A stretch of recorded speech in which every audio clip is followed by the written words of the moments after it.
ini yang harus terutama pada saat menjelang Ramadan dan Hari Raya perlu untuk terus diwaspadai dan diatasi. Pertumbuhan ekonomi yang stabil dan resilient pada level 5% telah mampu untuk menurunkan unemployment atau tingkat pengangguran dan tingkat kemiskinan. Ini tentu juga menunjukkan inklusivitas, karena kita tidak hanya melihat dari sisi headline growth, tapi kita juga melihat pada quality dan share-nya terhadap equality, yaitu dari sisi pengangguran dan tingkat kemiskinan. Pemerintah masih akan terus berusaha menurunkan kemiskinan ekstrim dan kemiskinan headline untuk bisa mendekati 0% pada akhir tahun ini. Ini merupakan hasil dari seluruh kebijakan. Namun instrumen kebijakan yang penting dan merupakan kebijakan yang memiliki kontribusi dan peranan penting adalah kebijakan fiskal atau APBN. APBN kita bekerja luar biasa keras pada masa-masa pandemi dan pasca pandemi pada saat tekanan global masih sangat kuat yang bisa melemahkan pemulihan ekonomi. Meskipun APBN bekerja luar biasa keras dan responsif terhadap kondisi dan situasi ekonomi, APBN masih terjaga kesehatannya dan sustainabilitas. Kinerja APBN 2023 bahkan jauh melebihi ekspektasi dari sisi postur akhirnya. Meskipun dihadapkan pada dinamika global, volatilitas harga komoditas yang di tahun 2021-22 melonjak sangat tinggi dan berkontribusi pada penerimaan negara pada tahun 2023 mengalami koreksi yang sangat dalam. Batu bara turun 60%, CPO turun hampir 30-40%, dan juga berbagai mineral lain. Namun APBN kita masih bisa membukukan pendapatan negara yang tumbuh dan mencapai di atas target, baik dari pajak dan penerimaan negara bukan pajak. Sementara belanja masih tetap terjaga dan defisitnya bisa ditekan, slide-nya terlalu cepat, sehingga seluruh penonton bingung. Keseimbangan primer kita mencapai surplus 92 triliun dan ini ahead the curve dan merupakan primary balance surplus pertama semenjak 12 tahun terakhir. Dengan demikian defisit kita bisa ditekan hanya 1,65, jauh lebih kecil kalau dibandingkan pada saat pandemi terjadi tahun 2020 di mana defisit APBN yaitu di atas 6% dari GDP. Ini adalah menunjukkan APBN bisa kembali pulih pada saat ekonominya juga tetap bisa bertahan. Artinya pemulihan APBN tidak mengorbankan kinerja perekonomian kita. APBN 2023 yang cukup sehat ini dan bahkan dalam waktu yang relatif singkat menjadi salah satu dari kinerja perekonomian Indonesia yang direcognize secara global. Dalam berbagai percakapan dengan rating agency maupun kolega saya dari para menteri-menteri G20, mereka melihat bahwa Indonesia ahead the curve dari sisi fiscal consolidation-nya, pendapatan negara, belanja, dan berbagai upaya reformasi yang dilakukan untuk menyehatkan dan memperkuat APBN. Instrumen APBN adalah instrumen yang luar biasa penting dan strategis, dan oleh karena itu harus selalu bisa diandalkan, namun harus tetap dijaga kesehatannya. Oleh karena itu di dalam pengelolaan APBN seluruh front terus diperbaiki. Penerimaan negara termasuk tax ratio harus diperbaiki melalui reformasi di bidang pajak dan perpajakan. Tidak hanya legislasinya, administrasi, bisnis model, dan bahkan dari sisi presensi perkantoran dan kompetensi dari SDM-nya terus diperbaiki. Kita juga memperbaiki dari sisi belanja negara, spending better, collecting more, spending better.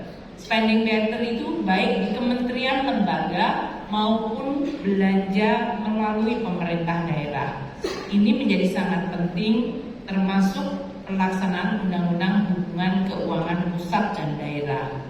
Reform di sektor keuangan terus kita lakukan dengan adanya Undang-Undang P2SK dan pelaksanaannya, termasuk BRI nanti adalah salah satu yang akan terimbas dari P2SK melalui bank bullion dan berbagai hal yang harus diimplementasikan. Kita ingin sektor keuangan kita stabil tapi juga dalam dan cukup liquid sehingga dia bisa menopang kegiatan ekonomi termasuk dan utamanya UMKM. Kinerja pajak yang baik dan 3 kali berturut-turut telah mencapai di atas target memberikan harapan pada kita untuk mampu konsolidasi fiskal secara baik dan menggambarkan upaya reform perpajakan menghasilkan dampak dari sisi collecting more tanpa membuat ekonomi kita mendapatkan tekanan akibat pemungutan pajak. APBN juga dalam hal ini terus menjadi instrumen diandalkan di dalam mengatasi masalah struktural, kualitas sumber daya manusia yang tadi juga di dalam modelnya Pak Sunarso disebutkan menjadi salah satu koefisien yang paling signifikan menentukan performance growth.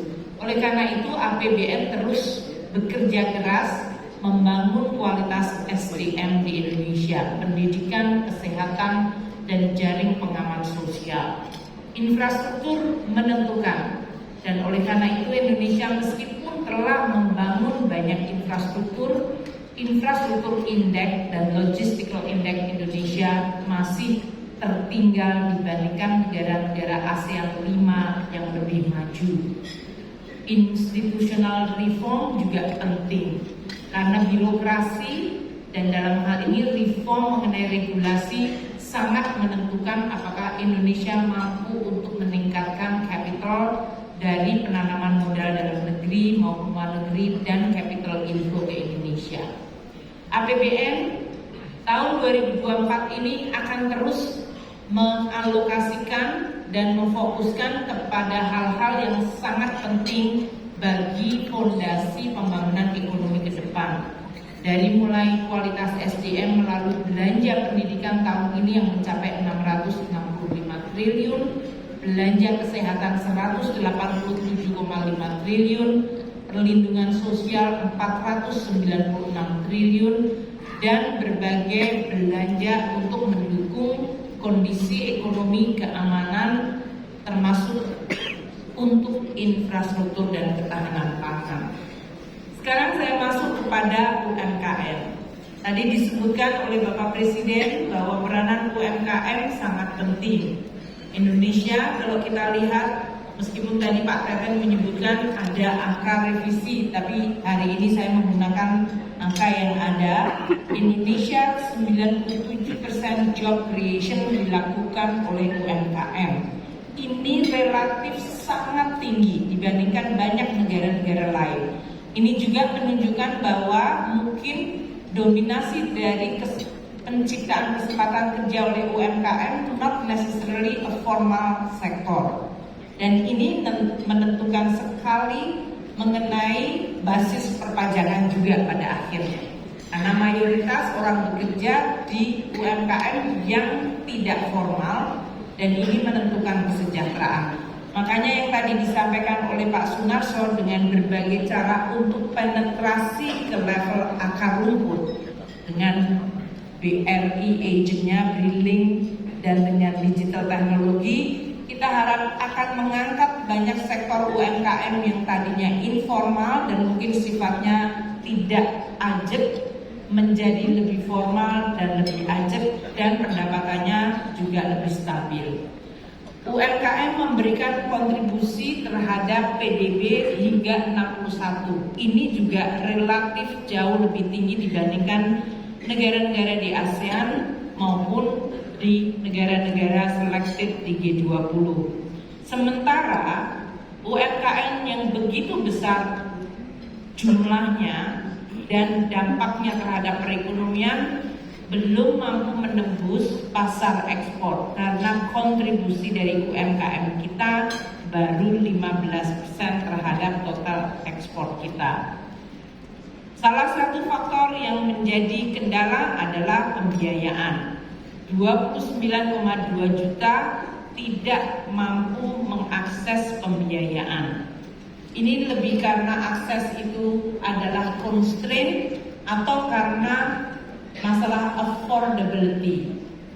Ini dua hal yang saya harapkan BRI tadi dengan melakukan penetrasi hingga ke akar rumput melalui drilling agent, dan tadi bahkan beroperasinya tidak perlu menggunakan bangunan karena kantor BRI nggak dibutuhkan. Agent itu sekarang adalah identik juga dengan pemilik warung, sehingga tidak membutuhkan brick and mortar. Dia bisa beroperasi melalui digital teknologi. Saya berharap Pak Harso bahwa drilling agent ini bisa menembus dan menjangkau 29 juta orang yang masih belum mendapatkan akses pembiayaan. Jadi walaupun tadi sudah mendapatkan tepuk tangan dan Bapak Presiden mengharapkan bisa dapat Nobel, 15 juta belum cukup, mungkin harus menjadi 45 juta sehingga kita bisa memberikan akses kepada semua orang. Kita kasih semangat untuk BRI, PNM dan Gadean. Dari 121,7 juta yang telah mendapatkan akses pembiayaan, ini 40 juta sendiri dari KUR, 20 juta melalui BPR, 35 juta melalui lembaga keuangan khusus dalam hal ini, dan 7,6 juta melalui BLU pengelolaan dana, yaitu tadi yang disebut UMI atau PIP. Sementara 17 juta yang Pak Teten sebutkan dari P2P lending dari berbagai institusi lain. Tentu ini tidak hanya tugas BRI sendirian. Kebutuhan pemberdayaan dari sisi UMKM kita agar mampu berkinerja dan memiliki produktivitas serta daya saing sangat berhubungan dengan keinginan kita untuk meningkatkan trade dan ekspor kinerja kita yang harus makin tinggi. Kenapa Indonesia perlu menembus pasar ekspor? Karena Indonesia juga membutuhkan impor, dan bahkan gaya hidup dari banyak masyarakat kita banyak membutuhkan impor. Dari mulai gaya hidup makan sampai gaya hidup berwisata. Dari mulai wisata umroh, begitu punya uang sedikit pasti umroh, dan itu berarti kita mengimpor services dari tempat lain. Kalau Indonesia tidak mampu menghasilkan devisa, maka perekonomian dari sisi external balance pasti akan menghadapi tekanan. Oleh karena itu, karena Indonesia berkonsumsi atau mengkonsumsi barang dan jasa dari luar negeri, Indonesia harus juga mampu mengekspor barang dan jasa sehingga ketahanan dari eksternal kita menjadi terjaga. Itu artinya kita harus mampu terus meningkatkan daya tarik tourism di Indonesia, termasuk hingga sampai ke level retail. Kita harus mampu untuk meningkatkan daya tarik Indonesia untuk capital inflow, karena pada saat yang sama Indonesia dengan middle income yang makin banyak, kelas menengah yang makin tinggi, pola konsumsi mereka menjadi sangat juga terpengaruh dan mengkonsumsi barang dan jasa dari luar negeri. Oleh karena itu kita akan terus meningkatkan kinerja dari UMKM ekspor, termasuk menggunakan instrumen seperti Lembaga Pembiayaan Ekspor Indonesia. Kita lihat bahwa masalah dari UMKM dari sisi kompetitifnya secara klasik tradisional, dan saya yakin teman-teman BRI sudah melakukan research, sama findingnya. Kualitas SDM, logistik, regulasi, dan akses terhadap pasar menjadi kendala besar bagi para UMKM untuk ekspor. Dari sisi pembiayaan dan insurance atau asuransi juga menjadi faktor yang menentukan. UMKM di Indonesia yang relatif sudah established dan bankable, namun di dalam porsi pembiayaan kredit bank hanya sekitar 20%. Dan Indonesia ini termasuk yang terendah dibandingkan banyak negara-negara lain di mana porsi pembiayaan UMKM di dalam kredit perbankan relatif lebih tinggi. Ini tentu menggambarkan tadi apakah terlalu kecil, terlalu mahal, terlalu bebannya berat bagi perbankan untuk membiayai UMKM. Ini menjadi salah satu tantangan kenapa Indonesia masih perlu untuk meningkatkan pembiayaan dari UMKM di dalam kredit perbankan kita. Oleh karena untuk bisa meningkatkan UMKM supaya mendapatkan affordability dan akses, UMKM naik kelas menjadi kebutuhan.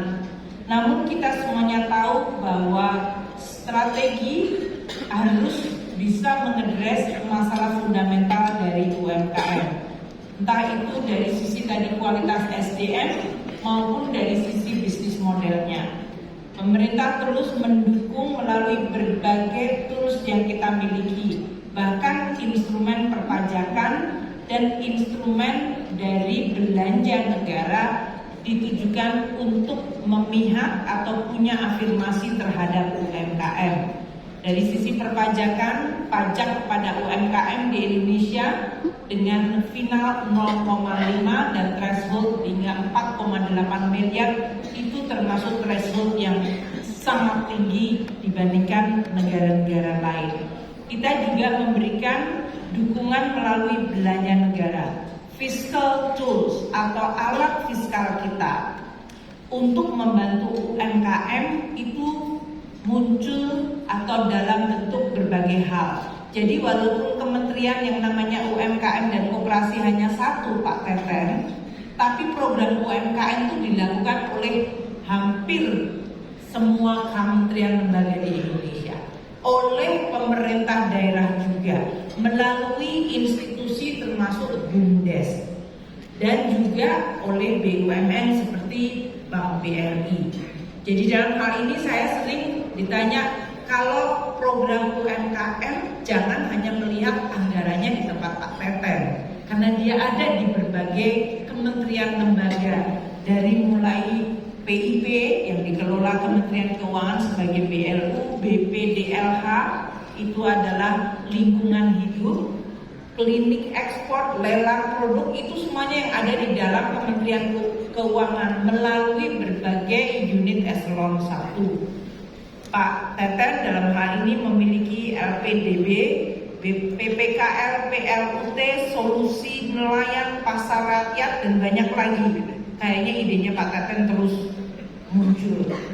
Kementerian Pertanian memiliki PPL, AUTP, AUTS, Kartu Tani. Kementerian Kelautan Perikanan punya LPMK, UKP, Penyuluh Perikanan, KUSUKA. Program di bidang kementerian yang lain yaitu Parekraf dengan program PAN dan dana abadi, Kementerian Perindustrian melalui sentra industri, Kementerian Sosial melalui graduasi dari bansos, penerima bansos PKH dan PENA dalam hal ini, dan dari Kementerian Desa ada dana desa dan program-program yang lain. Ini adalah berbagai program yang langsung atau tidak langsung pendanaannya berasal dari APBN. Jadi APBN memang mengcover berbagai jenis aktivitas, termasuk yang tadi telah disampaikan oleh Bapak Presiden mengenai direct lending atau dana bergulir UMI yang sekarang sudah mencapai 10 triliun accumulated funding dari APBN bergulir dan disalurkan melalui PNM 7,2 juta plus pegadaian 516, sehingga totalnya telah mencapai 8,2 juta dari UMI yang bergulir, yang itu adalah direct APBN lending yang disalurkan melalui institusi seperti PNM dan Pegadaian. Kita juga memiliki kredit usaha rakyat. Meskipun yang di depan nasabah adalah bank, namun subsidinya dibayar oleh APBN. Lagi-lagi instrumen APBN fiskal sangat menentukan. Tadi disampaikan oleh Bapak Presiden anggarannya 47 triliun di 2024 untuk mengcover 280 triliun plafon kredit usaha rakyat yang akan disalurkan kepada lebih dari sekarang 44,8 juta debitur. Tentu ini adalah sebuah reaching out atau instrumen APBN yang bisa di-leverage menggunakan dana dari perbankan namun mengurangi beban UMKM yang sangat tinggi. Penguatan UMKM melalui instrumen APBN juga melalui penggunaan belanja yang menekankan pemakaian produk dalam negeri. APBN dan APBD sekarang mandatori untuk menggunakan belanjanya untuk produk-produk dalam negeri yang notabene sebagian sangat besar adalah produk UMKM. Potensi belanja APBN mencapai 625 triliun rupiah, di mana belanja bansosnya 405 triliun, belanja modal 247 triliun, dan belanja barang 377 triliun. Belanja barang itu dari mulai bayar listrik, operational cost, sampai kalau Bapak Ibu seperti kayak gini duduk terus ada makanan di depannya, itu adalah kalau di APBN termasuk dalam belanja barang. Moga-moga buahnya bukan buah impor. Tapi ini bukan APBN punyanya BRI, tapi mestinya BRI buahnya buah salak yang dari Bali atau dari mana saja.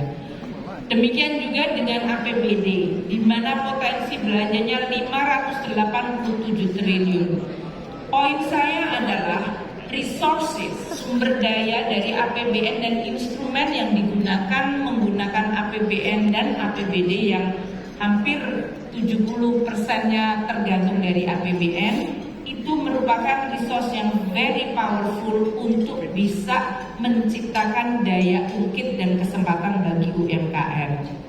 Fasilitas kredit dalam hal ini akan terus kita integrasikan. Saya tadi senang Pak Narso menyampaikan bahwa forum microfinance ini menjadi forum untuk terus memperbaiki policy. Karena kalau kita complacent atau dalam hal ini terlena dan puas diri sudah mengeluarkan banyak dana anggaran melalui berbagai instrumen tanpa ada semacam review dan evaluasi, mungkin kita bisa melakukan kegiatan yang sama yang dampaknya barangkali terbatas. Padahal mestinya bisa diperbaiki. Jadi saya sangat senang adanya forum ini menjadi salah satu forum untuk tidak hanya memunculkan ide baru, tapi juga melihat apakah apa yang sudah kita lakukan perlu dan masih bisa diperbaiki. Kita semua tahu pada akhirnya UMKM seperti tadi 29 juta yang belum mendapatkan akses pembiayaan, mereka akan jatuh pada mekanisme pasar biasa melalui rentenir. Pembiayaannya sangat tinggi, sehingga kita perlu untuk terus menjaga affordability sesudah mereka punya akses. Subsidi bisa diberikan, namun subsidi juga harus targeted. Pak Narso bahkan tadi mengatakan, atau Pak Tiko dari pagi tadi waktu kita ngobrol, mungkin subsidinya kurnya bisa dikurangi, tapi lebih memberikan insurance, entah itu asuransi dalam bentuk kesehatan, asuransi seperti tenaga kerja, di mana dari kecelakaan, kematian, dan juga mungkin asuransi usaha. Kalau kita bisa punya ide-ide yang baru, kami akan sangat senang untuk bisa meredesain berbagai kebijakan, instrumen, dan strategi yang selama ini sudah dilakukan berkolaborasi dengan kementerian lembaga yang lain. Oleh karena itu, saya akan terus mendorong agar kita terus bersinergi. Karena ekosistem dari UMKM dari sisi pembiayaan melibatkan banyak sekali institusi. BRI barangkali yang paling menonjol, mungkin gambarnya lebih gede lagi dari satu kotak itu. Karena memang tadi menjadi pelaku yang cukup established, dominan, dan memiliki resource yang sangat besar. Namun juga institusi-institusi lain yang mampu untuk penetrasi ke bawah dan memahami kebutuhan dari UMKM menjadi sangat penting. Saya akhiri dengan mengatakan kami optimis upaya-upaya yang dilakukan telah banyak, namun tidak berarti kita telah selesai. Agenda masih panjang dan kita perlu untuk terus memperbaiki dan menajamkan berbagai policy dan juga instrumen serta intervensi yang kita miliki.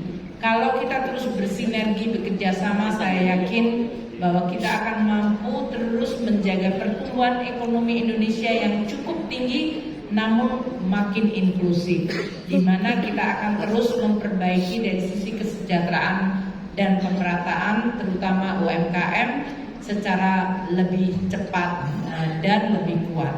Terima kasih, selamat melakukan seminar dan tukar pikiran yang produktif.